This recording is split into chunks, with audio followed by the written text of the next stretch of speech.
Hi, kindergartners. Welcome back. I actually just read you the other chapter. Usually I read one a day, but I'm trying to read them and get them on YouTube for you as quickly as I can. So welcome back. We're going to read chapter 10 now, which is The Guardian of the Gates. And when we just left off in the last chapter, the field mice had just saved the lion from the field of poppies. So if you remember, Dorothy, Toto, and the lion all fell asleep in the field of poppies. And the Tin Woodman and the Scarecrow could carry Dorothy and Toto, but of course they couldn't carry the lion. So in the last chapter, they were in the poppy field kind of trying to decide what to do, or right outside the poppy field, I guess. They were waiting for Dorothy to wake up. And all of a sudden they see this little mouse running through the poppies and this big wildcat chasing after it. And of course, the Tin Woodman, who says he doesn't have a heart, doesn't like to see anybody in trouble because he's so worried that he doesn't have a heart, so I guess he doesn't think he's going to feel the right way. So he actually chopped off the wildcat's head, which is kind of crazy, to save the mouse. And the mouse ended up being the queen of the field mice. So it actually ended up being really lucky because she's the queen of thousands of field mice.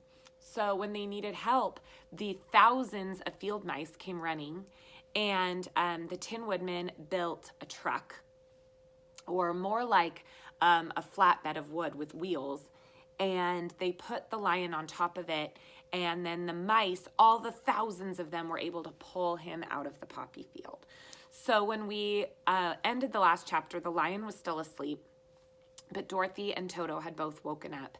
And so we're hoping that they'll get to continue on their journey. So here we are at chapter 10, The Guardian of the Gates. Get cozy.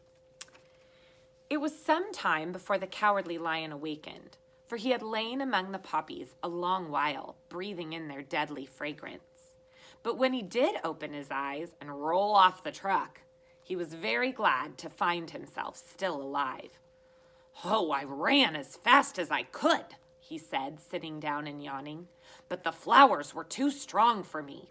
How did you get me out?" They told him of the field mice and how they had generously saved him from death.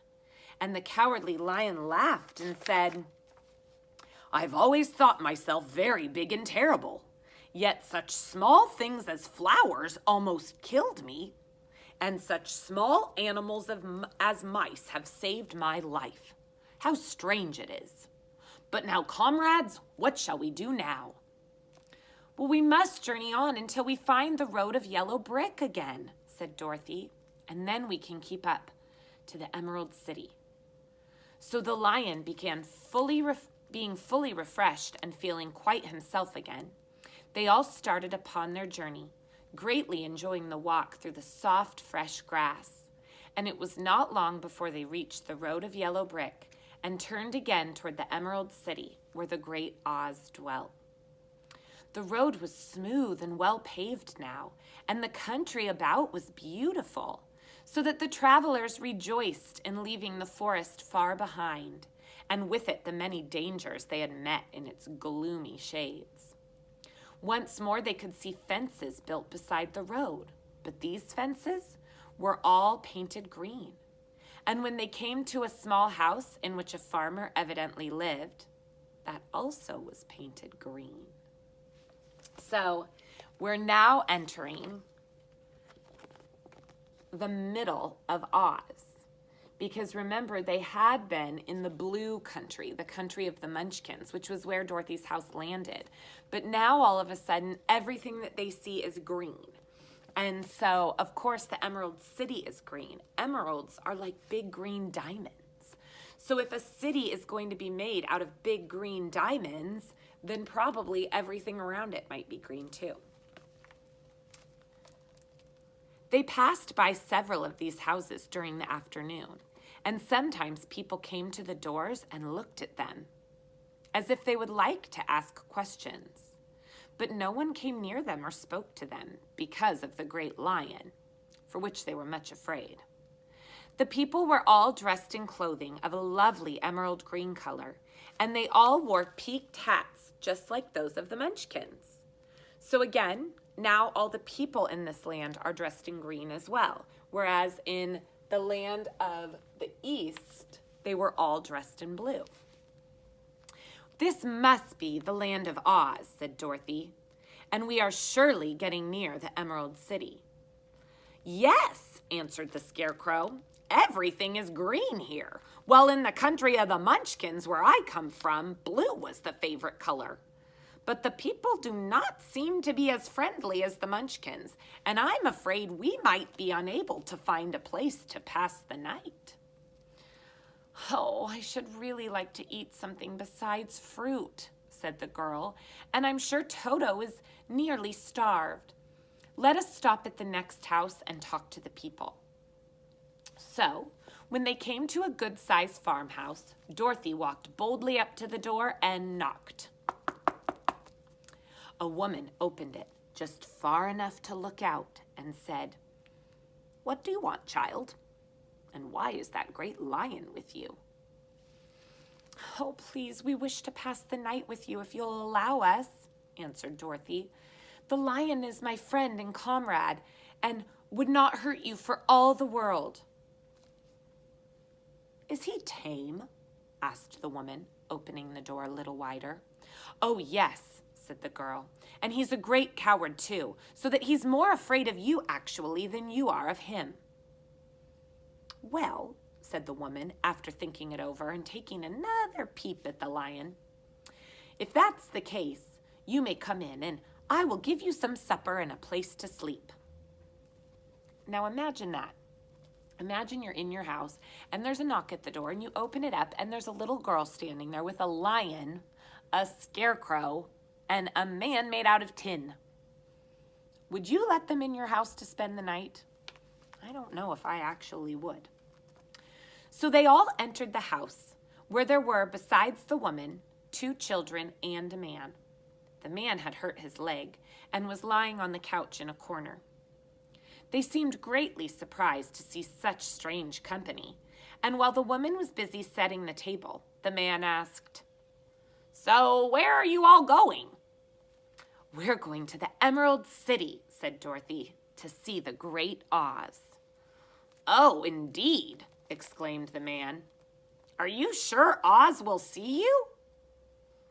"Well, why wouldn't he?" replied Dorothy. "Well, it's said that he never lets anyone come into his presence. I've been to the Emerald City many times, and it's a beautiful and wonderful place, but I've never been allowed to see the great Oz. And I don't think I know any living person who's actually seen him."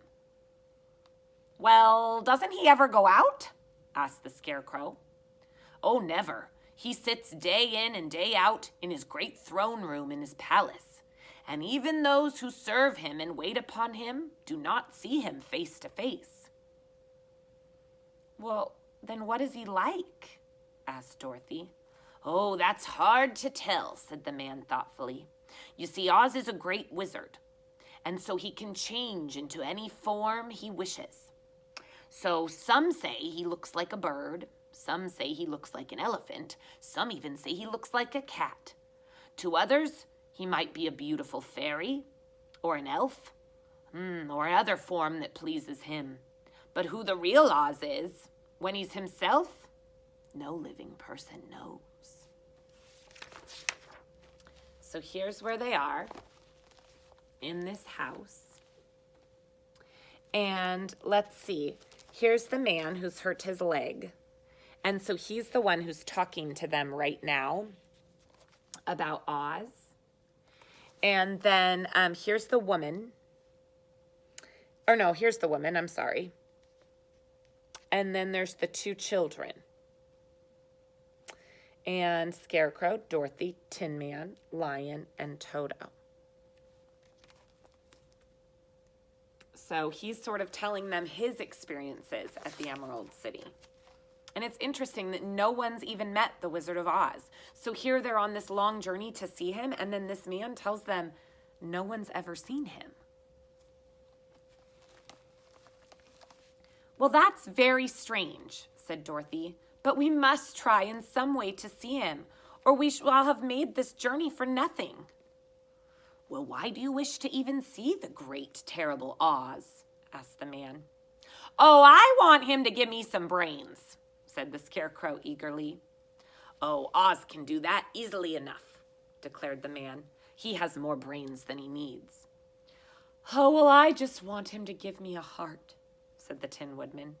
Oh, that won't trouble him at all, continued the little man, for Oz has a large collection of hearts, all shapes and sizes. Well, I want him to give me courage, said the Cowardly Lion.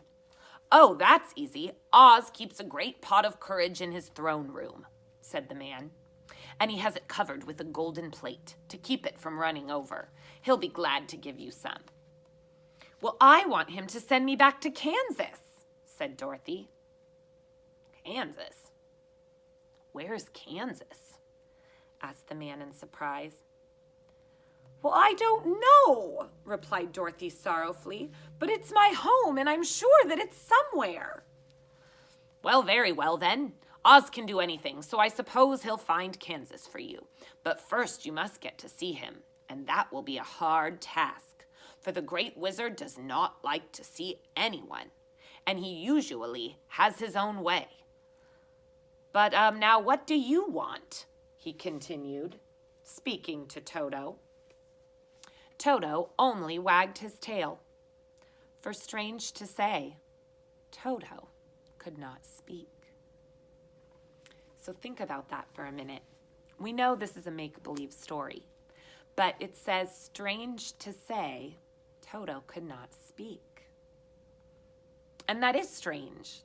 The lion can speak, right? And the Scarecrow and the Tin Woodman, who aren't even real, can speak. But Toto, who came with Dorothy from Kansas, cannot. So that kind of is a huge difference in the worlds that they're in. In Oz, Oz has this sort of blanket of magic. Everything is magical in Oz. So the lion can speak to Dorothy, and the Tin Woodman and the Scarecrow, even though they aren't real, can speak. Toto, of course, comes from our world, where our dogs can bark, but they can't speak words to us. And so he's sort of part of our world, just like Dorothy. So that's kind of neat. In Oz, sort of anything can happen. There's all these witches and castles and magical things. In our world, it's real life. It's one of the awesome things about journeying to Oz in this story. The woman now called to them that supper was ready, so they gathered around the table, and Dorothy ate some delicious porridge and a dish of scrambled eggs and a plate of nice white bread and enjoyed her meal. The lion ate some of the porridge but didn't really care for it, saying it was made from oats, and he felt that oats are food for horses, not lions. The Scarecrow and the Tin Woodman ate nothing at all.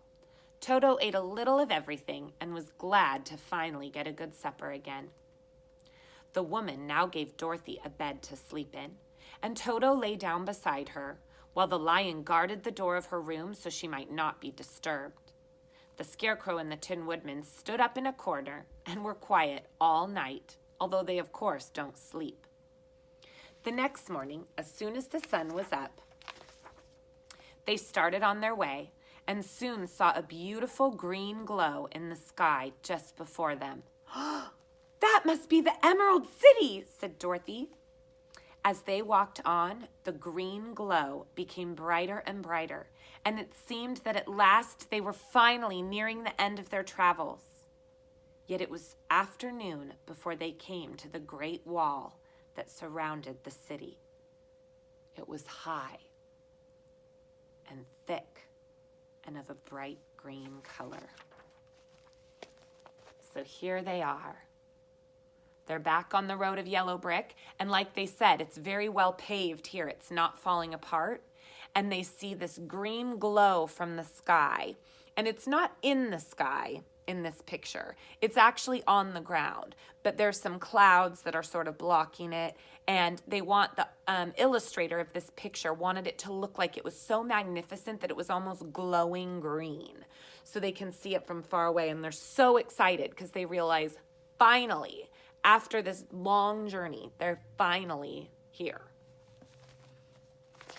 And then they come to this giant wall. In front of them, and at the end of the yellow brick, was a big gate, all studded with emeralds that glittered so in the sun that even the painted eyes of the Scarecrow were dazzled by their brilliance. There was a bell beside the gate, and Dorothy pushed the button and heard a silvery tinkle sound within. Then the big gate swung open slowly, and they all passed through and found themselves in a high arched room, the walls of which glistened with countless emeralds. Before them stood a little man about the same size as the Munchkins. He was clothed all in green from his head to his feet, and his skin was even of greenish tint. At his side was a large green box. When he saw Dorothy and her companions, the man said, "What is it you wish in the Emerald City?" "Oh, we're here to see Oz," said Dorothy.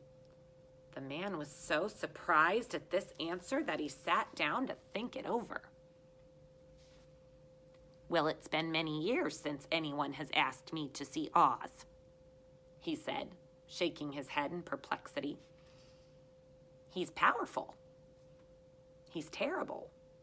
And if you come on an idle or foolish errand to bother the wise reflections of the great wizard, well, he might be angry and destroy you in an instant." "Well, it's not a foolish errand or an idle one," replied the Scarecrow. "It's important, and we've been told that Oz is a good wizard." "Oh, he is," said the green little man, "and he rules the Emerald City wisely and well. But to those who are not honest, or those who approach him from curiosity, oh, he can be most terrible. And few have ever dared to see his face. Well, I am the guardian of the gates, and since you demand to see the great Oz, I must take you to his palace.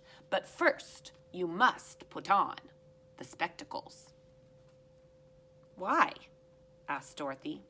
"Because if you do not wear spectacles, the brightness and glory of the Emerald City will blind you.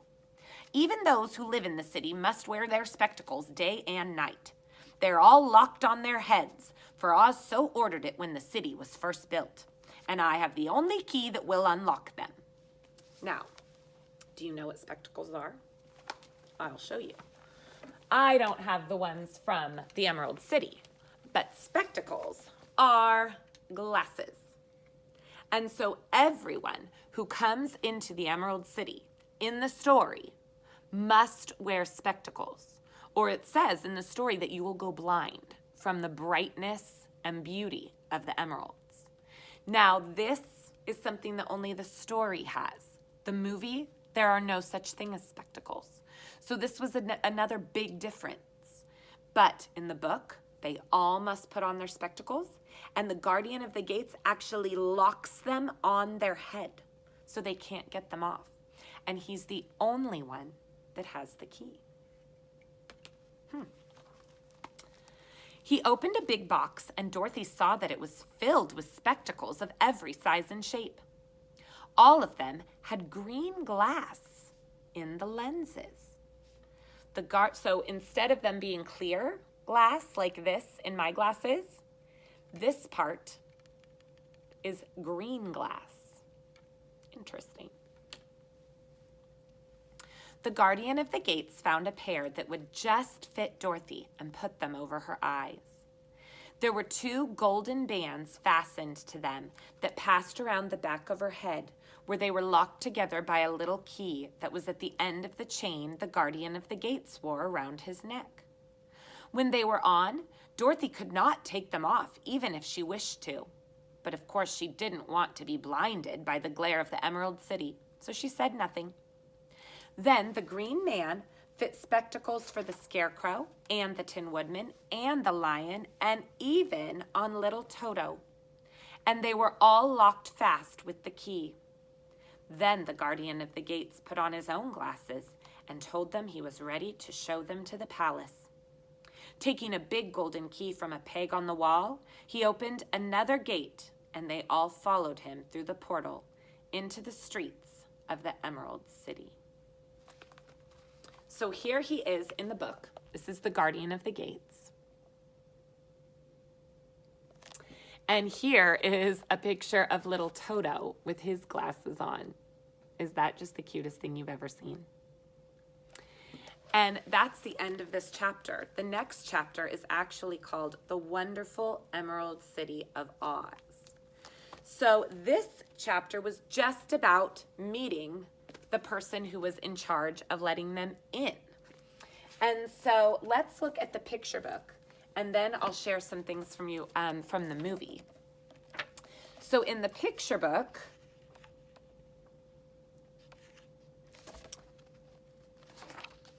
here they are at the big gate that goes around the city. Get a beautiful look at that. And here is the guardian of the gates. Look at how detailed he is and interesting. And you can see all the spectacles right next to him. So again, they call them spectacles, even though they are glasses. And just like they call comrade, they use the word comrades instead of friends. So those are just some special sort of Oz words. Here's a great picture. This, I think, is actually from the next chapter when they're inside. But just so you get the idea that everything is green. So I'll move it really slowly so you can see. And you can see each character has their spectacles actually locked onto their face in the book. Okay. Now, in the movie, very similar to the book, they all finally find, let me see if I can find you a really good picture. When they finally get on that road to Yellow Brick and they finally see the Emerald City, the characters are so happy in the story that they actually sing. They start to sing, "We're off to see the wizard, the wonderful Wizard of Oz." And it's a very famous song that I'm sure you'll hear at some point in your life, if not just in the movie. And they sing in the movie and they dance all the way down the Yellow Brick Road to the Emerald City. And you can see how the Emerald City sparkles in the movie, just like in the storybook. And then when they get to the Emerald City, they are met with the guardian of the gates. And he answers the door here as well. Now, the big difference, though, is in the movie, they do not wear spectacles. And so as the story goes along, as the storybook goes along, we'll talk about that. And we'll talk about why, when they made the movie, they decided not to use the spectacles. So I have this great book that my mom and dad bought me years ago, or a few years ago. And it sort of has all the secrets about why the movie is the way it is, why they decided to use red slippers, why they decided to leave out the spectacles. And it's fascinating, some of the stories that are in here. So we will talk about these more and more as we get through the story. So I hope you enjoyed chapter 10, and I hope you come back for chapter 11. They're all going to be put on YouTube one at a time. So yeah, enjoy with your family. And of course, as you know, from Toto and I, there is no place like home. Mwah. Love you, Munchkins.